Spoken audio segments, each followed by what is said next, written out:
खुलुमबाय कार्बि आंलं लांहिनाव जानो गोनां दुलाराय बर' फरायसा आफादनि 54थि बोसोरसालिया थान्दै जख'न्थाइनि लाहार फाहार। बे हाबाफारिया बोहैथि दाननि 2, 3, 4, 5 फेब्रुवारियाव जानो गोनांमोन।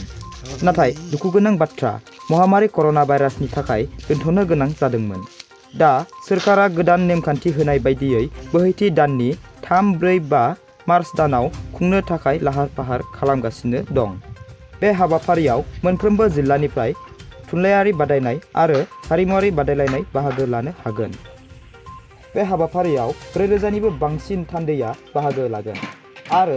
बे हाबाफारियाव गेवलां मेलखौ बेखेवगिरि महरै नुजाथिफैगोन आसामनि गिबि मन्थ्रि डक्टर हिमन्त बिस्व शर्मा बिथाङा आरो बिथांजों लोगोसे आसाम बिधान सभानि स्पिकार मानगोनां बिस्वजित दैमारी बिथाङाबो दान्दिसे सम बाहागो लाफैगोन। दानिया फै कार्बि आंलं लांहिननि दुलाराय बर' फरायसा आफादनि आफादगिरि खोदोम बसुमतारिया खौरांगिरिनि सिगाङाव मा बुंदों आबुङै मिथिना लानि। 54थि जे बोसोरसालिया जथुमा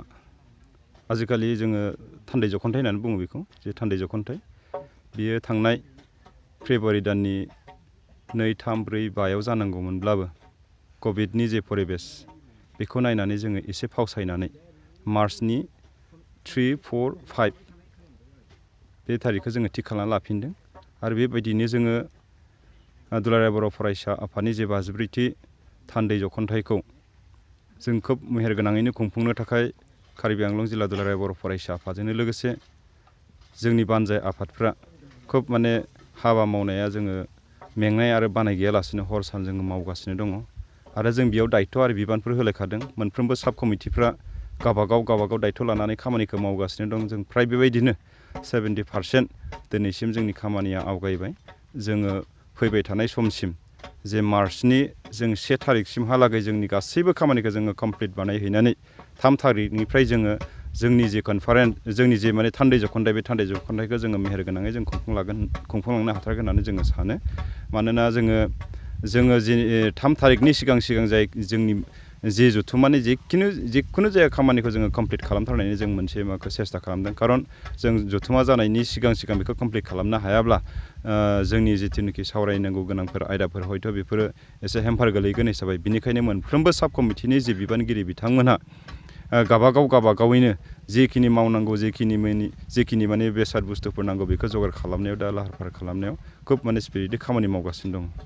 आरो बे समाव नैबे कार्बि आंलं जिल्लानि रायजो राजाफोरखौ लानानै गेलेनाय बादायलायनाय बायदि बायदि खेलफोर गेलेहोगोन होननानै खोनादों। बेनि सायाव मा फोरमायगोन? दुलाराय बर' फरायसा आफादनि बोसोरारि जख'न्थायानो जा बोसोरारि जथुमायानो जा बेयाव स्पेसियेलि मोनसे डिस्ट्रिक्ट जेनेबा कार्बि आंलंआव जादों होननानै कार्बि आंलं जिल्लानि गेलेगिरि बा बादायगिरि बिथांमोनहाल' बाहागो लानो हायो बा बाहागो लानो मोनो बे नङा। दुलाराय आसामाव थानाय मोनफ्रोमबो डिस्ट्रिक्टनिफ्राय बेयाव गेलेनाय बादायलायनाय, थुनलाइयारि बादायलायनाय, हारिमु बादायलायनायनि मोनफ्रोमबो जिल्लानि बेयाव माने मोनसे खाबु दंखायो आरो मोनसे जिल्लानिफ्राय जोङो साबैसे बादायारिफोरा बेयाव बादायनो मोनगोन बिनि गाइडलाइनखौ जोंनो मिरु बर' फरायसा आफादा जोंनो हरखाबाय आरो बेबायदिनो मिरु बर' फरायसा आफादा जोंनो हरबाय थाखायो। थिग बेबायदिनो बिथांमोना दाख्लैनि सानब्रैसोनि सिगांनो जोंनो बेखिनि गाइडलाइनखौ हरबाय आरो बे गाइडलाइनखौ जोङो गथै जोंनि जिल्लायावबो राननानै होबाय आरो मोनफ्रोमबो आसामनि दाब दाब जिल्लायावबो बेखौ राननानै हरबाय आरो बेबायदियैनो जायफोर थुनलाइ बादायनो गोसो बा जायफोर थुनलाइ बादायारिफोर जायफोर गेलेगिरिफोर जायफोर माने मा होननानै बुंगोन बेखौ मोनफ्रोमबो इभेन्ट्सआव बाहागो लागिरिफोर बिथांमोना गावबागाव आसामनि दाब दाब जिल्लायावबो बेखौ राननानै हरबाय आरो बेबायदियैनो जायफोर थुनलाइ बादायनो गोसो बा जायफोर थुनलाइ बादायारिफोर जायफोर गेलेगिरिफोर जायफोर माने मा होननानै बुंगोन बेखौ मोनफ्रोमबो इभेन्ट्सआव बाहागो लागिरिफोर बिथांमोना गावबागाव जिल्लाया बिसोरखौ सेलेक्सन बेसिसाव सायख'लायनानै लाबोनानै नैबे जथुमायावनो बादायलायहोगोन। बेसेसो थान्दै ज' जागोन होननानै फोरमायदों नोंथांमोनसिम? जोङो दासिम स्पेसियेलि जोङो बानजाय आफादा आरो मिरुनिफ्राय जों मोनसे जोङो बेखौ मिरुजों गोरोबलायनानै जों बेखौ मोनथियो फ्राय बेयाव जोंनि थान्दै होननानै बुङोब्ला 4000नि खम जों बेयाव थान्दैया माने 4000नि बांसिन माने थान्दैया बेयाव बाहागो लागोन आरो बेबायदिनो माखासे नोजोर बोआरिफोर थागोन गोबांथार माखासे मानसिफोरा जोंनि बेयाव माने उदाङै बाहागो लानो हागोन जिहेतुनिखि दाख्लै 15 फेब्रुवारिनिफ्राय कभिड-19नि जे गाइडलाइन बेखौ सरकारा बोखांनानै होबाय हिसाबै जों बेयाव उदाङैनो जोंनि जे मोनफ्रोमबो प्रग्राम जोंनि मोनफ्रोमबो इभेन्टखौ जोङो गोसो खुसियैनो बा खोब रंजा बाजायैनो मेहेर गोनाङैनो जोङो खुंलांनो हागोनखौ नोजोर होनानै बेयाव जोंनि बाहागो लागिरिफ्रा स्पेसियेलि जों डेलिगेट्सफ्रा नों 4000 माने बे कनफार्म माने बे फैखागोन आरो बिनि उनावबो गोबांथार नोजोरबोआरि आरो मानगोनां जोंनि ओनसोलनि जे रायजो राजाफोर कार्बि आंलंनि जे बर' रायजो राजाजोंनो लोगोसे गुबुन जाथि जन'गोष्ठी बिथांमोनाबो आरो कार्बि आंलंआव थानाय जोंनि दुलाराय बर' फरायसा जिल्ला कमिटिजोंनो लोगोसे कार्बि आंलं जिल्लानि मोनफ्रोमबो बर' मोखां आफाद आरो दख'रा बर' फरायसा आफादजोंनो लोगोसे दख'रा बर' मोखां आफादफ्राबो बेयाव जोंखौ खोब सहाय आरो सहयोग होगोन होननानै जोङो आसा खालामो आरो बिथांमोना जोंजों कनसाल्टआव दङ आरो बिथांमोना फैनानै जोंखौ जेरैखि जाया जोंनि हाबाफारिखौ खोब मेहेरगोनाङै बारहोनो हाथारगोन बारहोनायाव जोंखौ मदद होगोन होननानै जोङो गोगोमै फोथायनाय दं। आलासि महरै सोर सोरखौ लिंहरदों नोंथांमोना?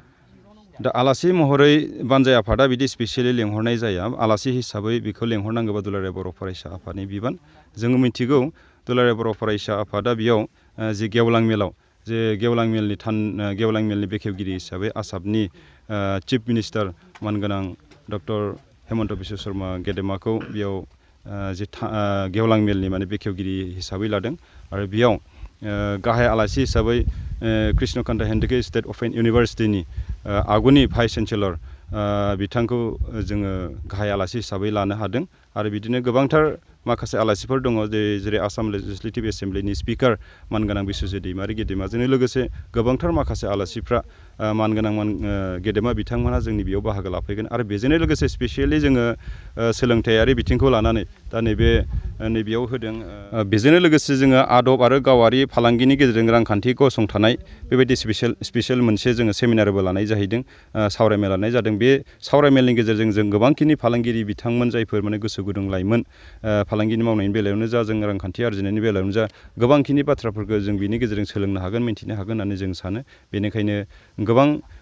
गोसो गुदुं बिथांमोना हयथ' बेयाव बाहागो लागोन आरो जों खावलायो ओनसोलनि कार्बि आंलंनि बर' रायजो राजाजों लोगोसे दाब दाब जायगानिफ्राय बाहागो लानो फैनाय साफ्रोमबो थान्दै बिथांमोनानो जा साफ्रोमबो नोजोरबोआरि बिथांमोनानो जा बे सेमिनाराव बाहागो लानांगौ आरो जोंनि जे रांखान्थिनि जे माने जौगाखांनायनि जे आदबफोर जे माने टेकनिकफोर बे टेकनिकखौ बे सेमिनारनि गेजेरजों सोलोंना लानांगौ होननानै आं सानो। गोजोन्थों।